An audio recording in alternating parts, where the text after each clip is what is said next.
Now, these questions from task 5 need to be handed in order to be assessed. In each instance, using a ruler and a coin, I've got a 20-cent coin ready here for part B. I'll quickly work through how you can do it. The key thing is to look at the first term given. That will form your base. The exception for the height business comes with the pyramid. So I'll work through each of these in turn, but please only use this as a backup. And just working through 3 of those, the rectangular prism, the cylinder, and the rectangular base pyramid, we'll have a look to see what we can do. The key thing is to use the first phrase or term in order to work out the base. So I'm going to do here, I'm just going to draw a slightly angled rectangular base. I'm going to project that upwards. Now, one little trick I learned many years ago was to just slide from that angle up to the top. If you've got a pencil, maybe even better, just draw that and get the line to connect.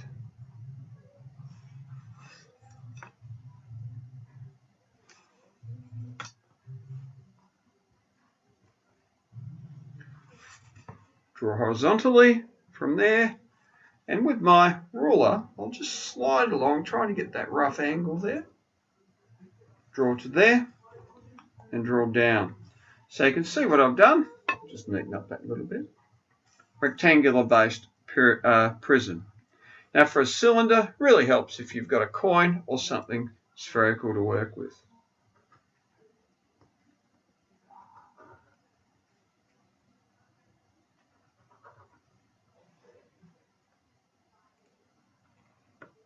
Rough old pyramid. Cylinder. Just join that up. Join to there.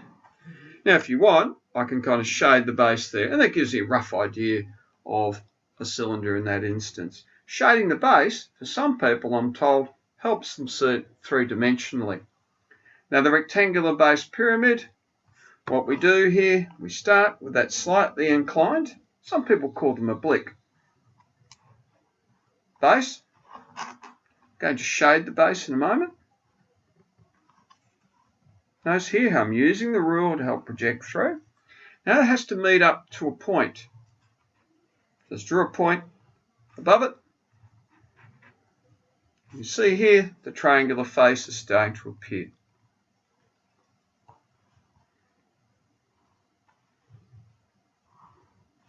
And so on.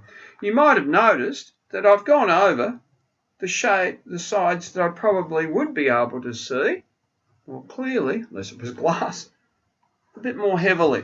So you can see by lightening that back one may give to some people a 3-dimensional view of things. So drawing those bases obliquely, so it's roughly 45 degrees. Flatten it, and with the ruler sliding along, and then project upwards until you get to either a line or virtually on a line. It's a very neat way of being able to show a figure 3-dimensionally. The shading helps as well.